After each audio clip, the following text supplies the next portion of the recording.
Et acteur d'innovation, de littérature, des arts et de l'éducation, des droits des enfants, du numérique. Cette émission, c'est pour vous. Vous pouvez aussi faire partie de nos invités, tout simplement en nous écrivant sur le 61 03 0033. Je rappelle, 61 03 00 33 et vous serez nos prochains invités sur l'une de nos rubriques.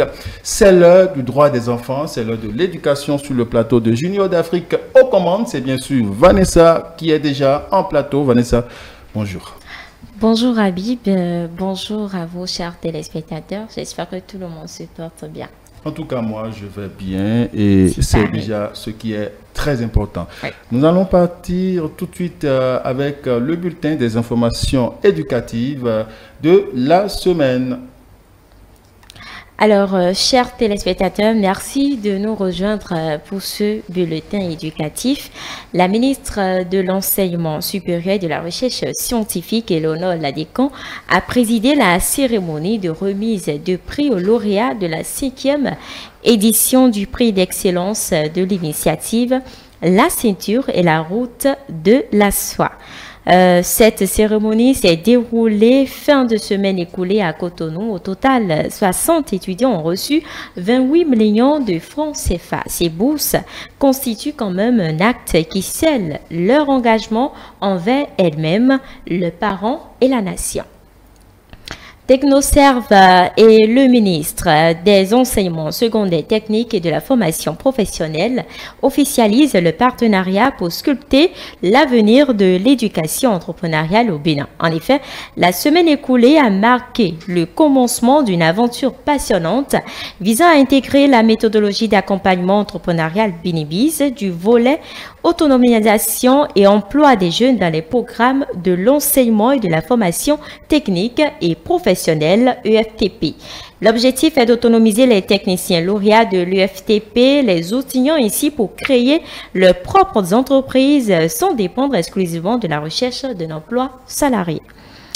Par ailleurs, hors de nos frontières, au Burkina Faso, dans le cadre du projet La CENI à l'école, une équipe de l'association Jeunesse Espoir d'Afrique est allée à la rencontre du ministère de l'Éducation nationale, de l'alphabétisation et de la promotion des langues nationales. En fin de semaine écoulée, le projet, disent-ils, est d'une importance capitale, l'objectif étant de promouvoir la citoyenneté et l'intégrité chez les élèves. Toutefois, au regard de la situation nationale, des recommandations ont été faites pour mieux orienter le projet au profit des élèves. Précisons que la JEA avait déjà signé une convention formelle avec le ministère depuis 2018 pour la mise en œuvre effective du dit projet dans les différents établissements. Et puis ce sera tout pour ce bulletin. Merci beaucoup à vous, dame Vanessa. Merci pour votre bulletin promotion de l'éducation, du droit des enfants, du maintien des enfants à l'école. C'est notre objectif sur cette rubrique. Et pour ce numéro, nous avons choisi de parler de la déscolarisation scolaire, n'est-ce pas, Vanessa? Bien sûr, dans cette séquence, nous allons parler du décrochage scolaire. Et avant toute chose, il faut rappeler, Habib, que le décrochage scolaire, c'est l'abandon prématuré de la scolarité entraînant quand même une rupture dans le parcours éducatif des jeunes. Ça a quand même plusieurs conséquences et nous allons en parler avec, bien sûr, Azando Dendo. Voilà, Benoît, il est enseignant, il est déjà sur le plateau avec moi. Bonsoir. Bonsoir, il est psychologue. Il est psychologue? Oui, faut le dire. Ah, psychopédagogue. Aspirant psychologue. D'accord. Intéressant. J'espère que vous allez bien. Ça va très bien. Mais merci quand même d'avoir honoré à ce rendez-vous. C'est avant de vous remercier. Alors, déjà, on va démarrer. Pour vous, quels sont les facteurs qui peuvent conduire à cette situation de décrochage scolaire? Merci beaucoup, madame la journaliste. Il y a plusieurs facteurs qui expliquent le décrochage scolaire et que nous appelons les facteurs de risque. Ouais. Parce que ces facteurs entraînent une influence négative, non seulement sur l'enfant, mais aussi sur la société. Alors, nous avons décliné ces facteurs en 3 éléments. Nous avons les facteurs individuels, les facteurs familiaux et les facteurs scolaires. Alors, en ce qui concerne les facteurs individuels, nous pouvons parler de la limite ou encore de l'insuffisance intellectuelle. C'est-à-dire que quoi? L'enfant, à un moment donné de sa formation, sent qu'il ne peut plus répondre aux exigences de la formation qu'il avait enclenchée. Et du coup, il se sent incapable de continuer. Donc, il est obligé de faire marche arrière. Alors, nous pouvons également souligner le faible rendement parce que quand il y a insuffisance intellectuelle, naturellement, n'est-ce pas, il y a faible rendement. C'est clair. Et quand on parle de faible rendement, on parle de redoublement fréquent. Ou encore, n'est-ce pas, des échecs successifs et qui peuvent conduire l'enfant à abandonner, n'est-ce pas, les bancs. Alors, il y a également surtout le retard important depuis le primaire. Parce qu'il y a certaines difficultés auxquelles l'enfant est confronté depuis le primaire. Et nous parlons des troubles d'apprentissage. En termes clairs, on parle de troubles 10. D'accord? La dyslexie, par exemple, la dyscalculie ou encore la dyspraxie. Quand je prends la dyslexie, c'est l'ensemble des difficultés qu'éprouve l'enfant à lire et à s'approprier les textes ou encore à écrire. Alors, ces difficultés ne sont pas directement imputables à un retard intellectuel ou encore à des problèmes neurologiques. Et cela peut être la résultante d'un traumatisme cérébral qui déteint sur la zone du contrôle de la lecture ou encore de l'écriture dans le cerveau de l'enfant. Et du coup, n'est-ce pas, il est perturbé et il se sent incapable de continuer parce qu'un enfant qui n'arrive pas à lire ou encore à écrire ne pourra pas continuer les études. D'accord. Et on n'implique pas, il n'y a pas peut-être des facteurs du côté du contexte familial ou social. Oui, oui. Il y a effectivement des facteurs familiaux qui dérangent suffisamment les enfants que beaucoup de personnes négligent d'ailleurs. Nous avons par exemple la situation économique des parents qui est souvent précaire parce que vous savez, les parents sont en difficulté et son revenu mensuel n'est pas au prorata des charges qui l'attendent. Donc les enfants du coup reçoivent le choc parce qu'ils ne sont pas bien nourris, parce qu'un enfant qui n'est pas bien nourri ne peut pas travailler. Un enfant, n'est-ce pas, qui n'est pas dans de bons cadres, bons cadres matériels, il ne pourra pas et assimiler bien, n'est-ce pas, ce qu'on lui inculque à l'école. Bien sûr. Et donc, quelles sont les conséquences quand même de ce décrochage-là sur l'enfant? Les conséquences sont énormes. Et quand je prends l'enfant qui n'est pas bien nourri, qui n'a pas été bien suivi, et qui, du coup, n'est-ce pas, laisse les bancs, eh bien, il sent un vide en lui-même. Et il vit ce que j'appelle un sentiment d'inutilité. Il se dit, bon, je suis inutile dans la société. Voilà, parce qu'au fil du temps, il va se comparer aux autres. Il va se comparer à ses pairs. Parce qu'il a laissé les bancs, peut-être 5 ans après, il a rencontré les camarades qui ont déjà décroché le master. Certains sont en thèse. Il se dit, bon, finalement, j'ai servi à quoi dans la vie? Et là, il va commencer par développer des sentiments d'isolement. Il va commencer par s'isoler, par fuir, n'est-ce pas, ses camarades, parce qu'il se dit, je ne suis plus à leur niveau. Nous ne sommes plus au même niveau. Donc, il me dépasse du point de vue intellectuel. Il va se dire, mes camarades me dépassent du point de vue matériel, réalisation, ascension sociale. Et il va commencer par vivre ce que j'appelle la dépression. Et cette dépression peut le conduire à se replier sur lui-même. Parce qu'il a déjà développé un certain complexe d'infériorité par rapport aux autres. Donc il se replie sur lui-même et pour fermer le vide créé, ou encore pour fermer le vide que la dépression a créé en lui, il peut, n'est-ce pas, commencer par consommer les substances psychotropes, qui peuvent déteindre sur son santé, pour sa santé mentale. Les dégâts. Oui. Alors, dites-nous, à votre avis, quels sont les moyens plus ou moins efficaces pour quand même lutter contre le décrochage scolaire? Un enfant, l'enfant, ce n'est pas un gâteau. Moi, je le dis souvent aux parents, l'enfant, ce n'est pas du gâteau. Quand l'enfant naît, c'est tout un processus qu'il faut lui faire suivre. Donc, il faut suivre l'enfant au fur et à mesure qu'il évolue, c'est-à-dire au cours de son développement, du stade de l'enfance, en passant par, n'est-ce pas, l'adulte. Voilà. Donc, il faut le suivre et essayer de repérer les difficultés qu'il rencontre au fur et à mesure qu'il évolue. Une fois les difficultés repérées, on peut facilement les solutionner, on peut facilement, n'est-ce pas, trouver des solutions à temps pour ne pas, pour que ces situations, ces problèmes-là ne dégénèrent pas.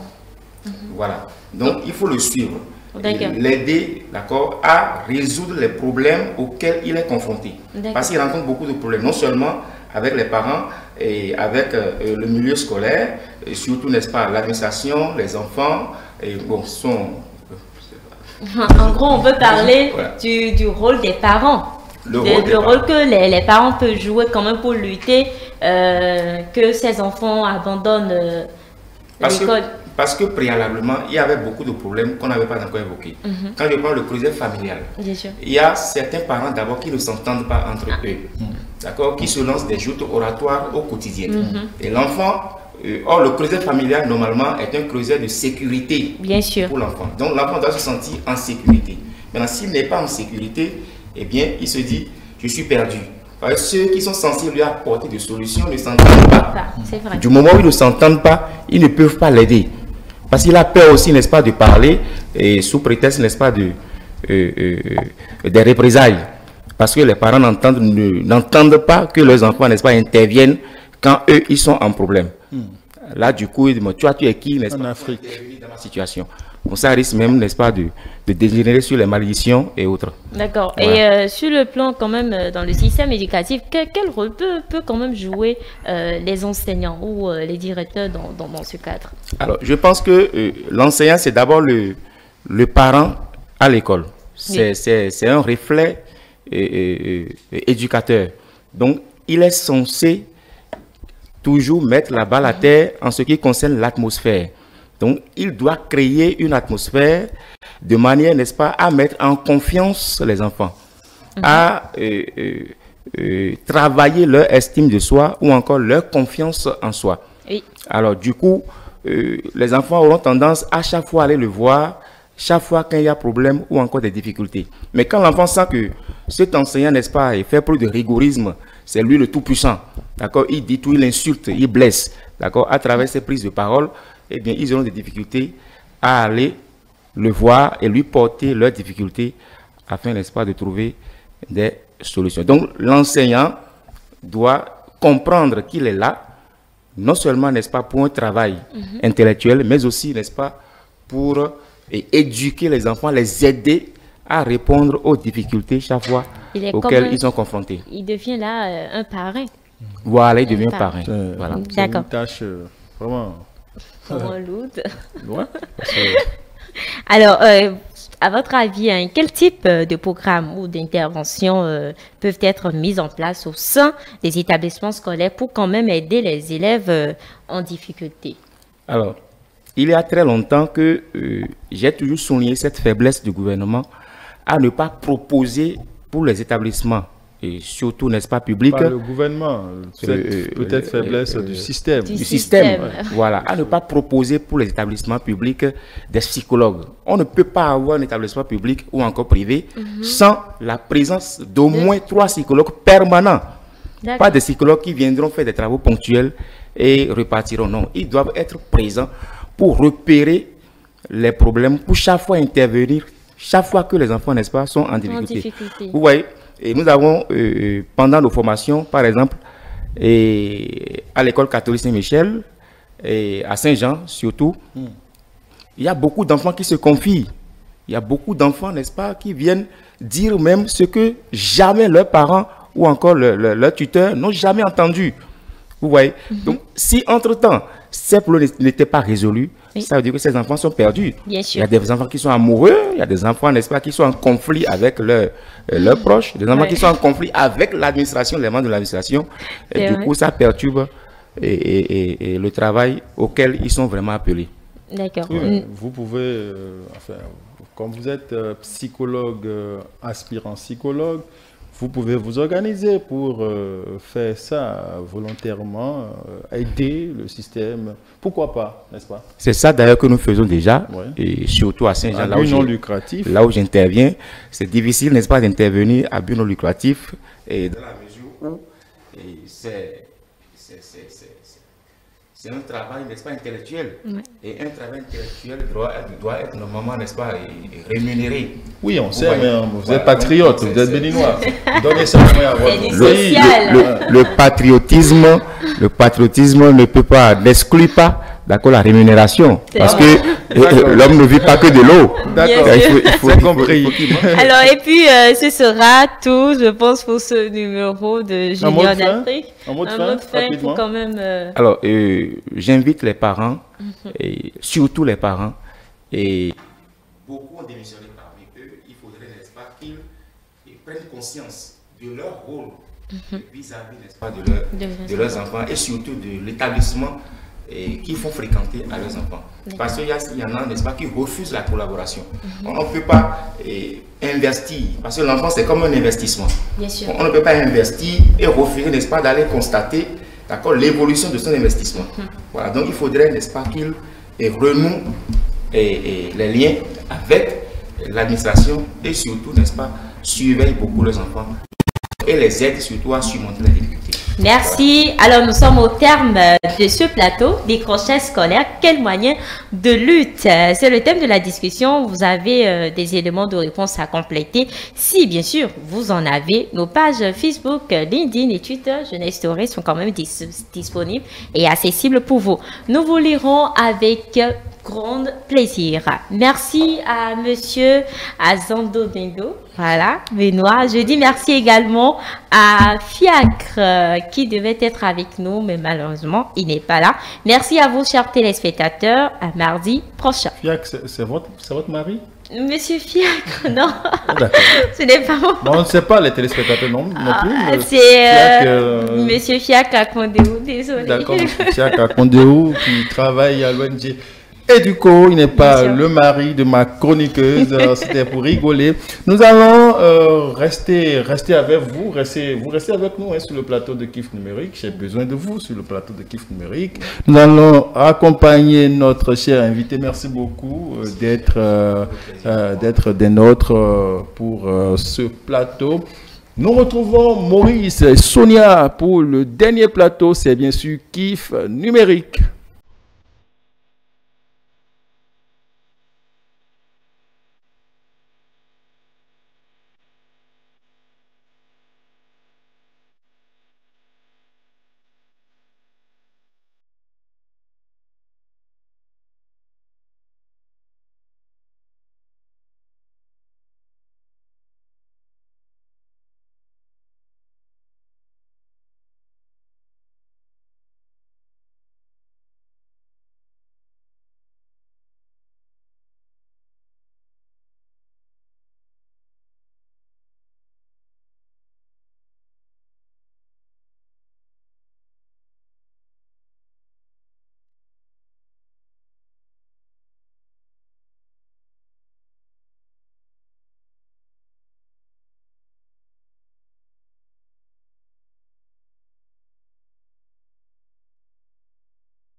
Ah oui.